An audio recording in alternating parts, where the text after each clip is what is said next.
Bismillah. A few weeks ago, a college freshman came to see me during winter break.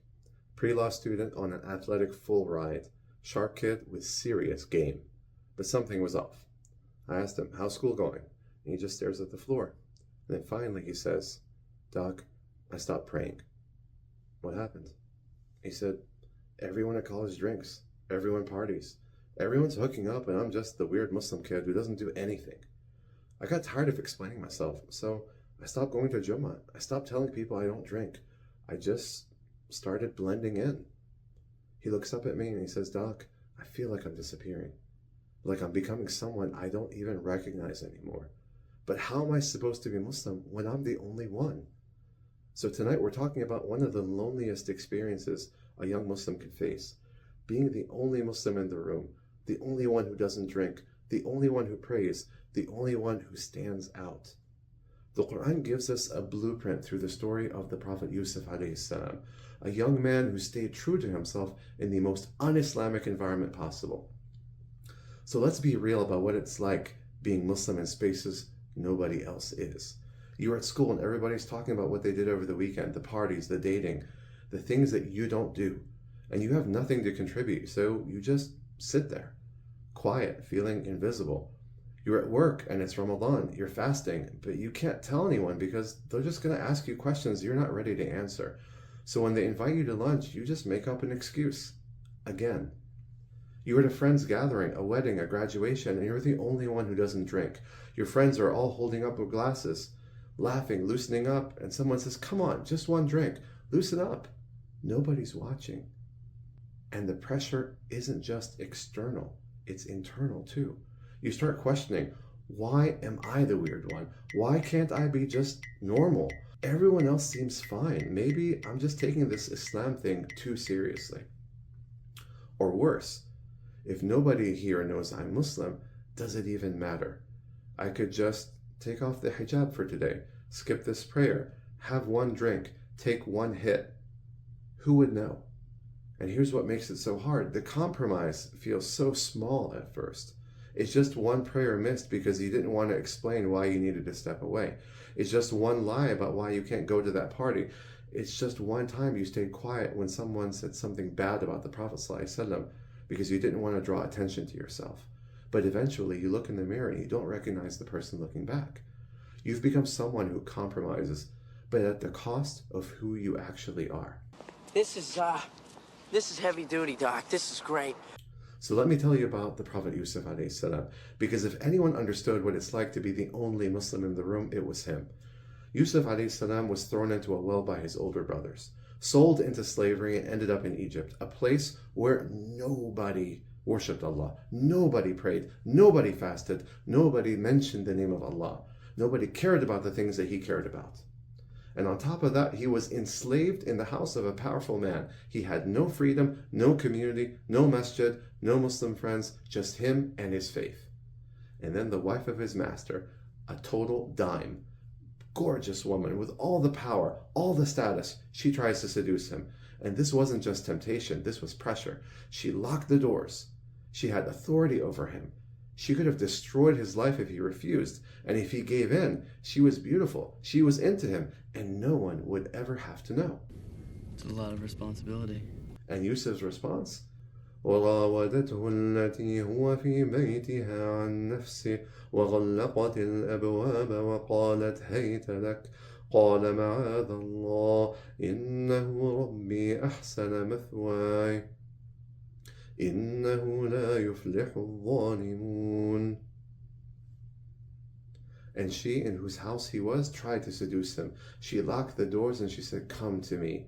And he said, I seek refuge in Allah. Ma'ad Allah. This is intense. He is my master, the one who has treated me well. Indeed, wrongdoers never succeeds. So look at what Yusuf does. First, he mentions the name of Allah. He says, Ma'ad Allah. I seek refuge in Allah. Not I can't. Not this is wrong. He immediately centers his refusal on his relationship with Allah. Secondly, he remembers who he is. Allah is my master. Look who he has treated me so well. So even in slavery, even in isolation, Yusuf's identity is intact. He knows who he is and he wouldn't be disloyal or ungrateful.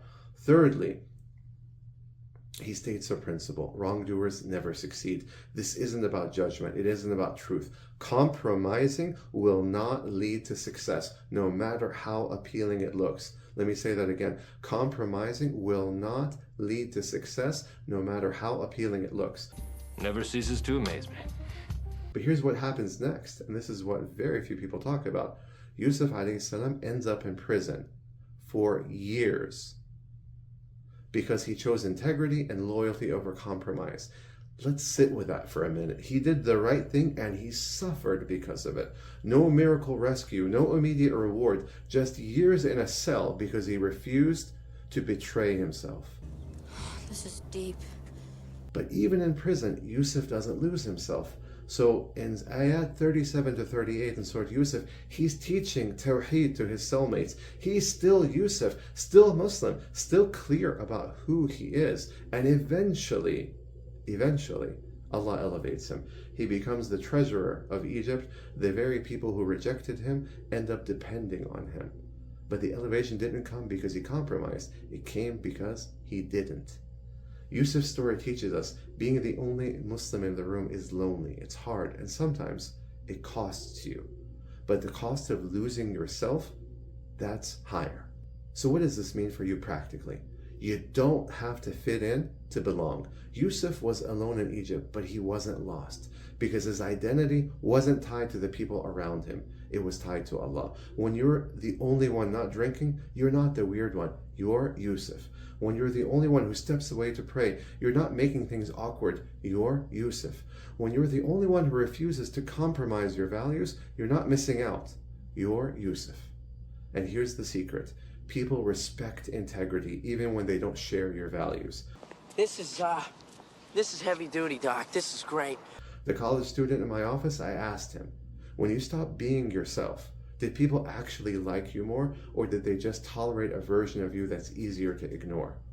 And he got quiet and then finally said, I think they stopped respecting me. That's the thing. People don't respect compromise. They respect conviction, even when they don't agree with it. You don't have to be loud. You don't have to preach, but you do have to be you.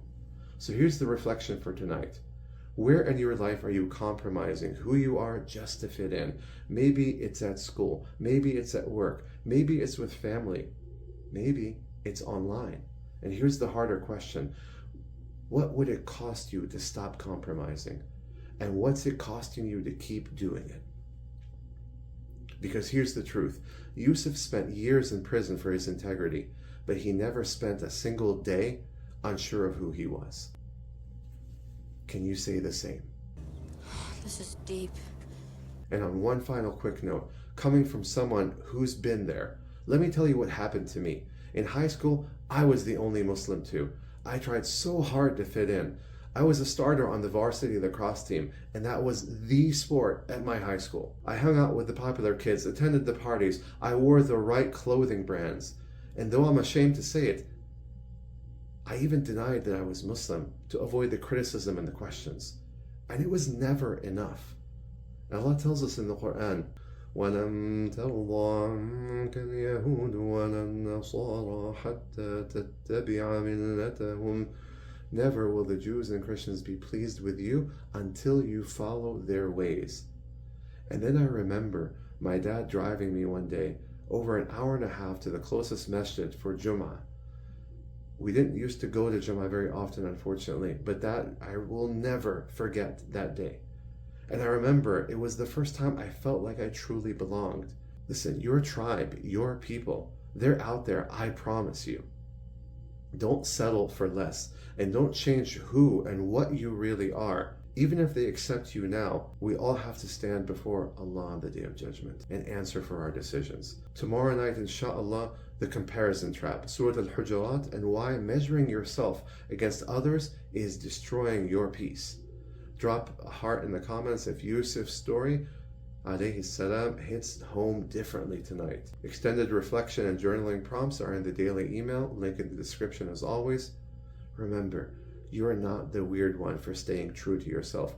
You're the brave one. And that's exactly who Allah needs you to be.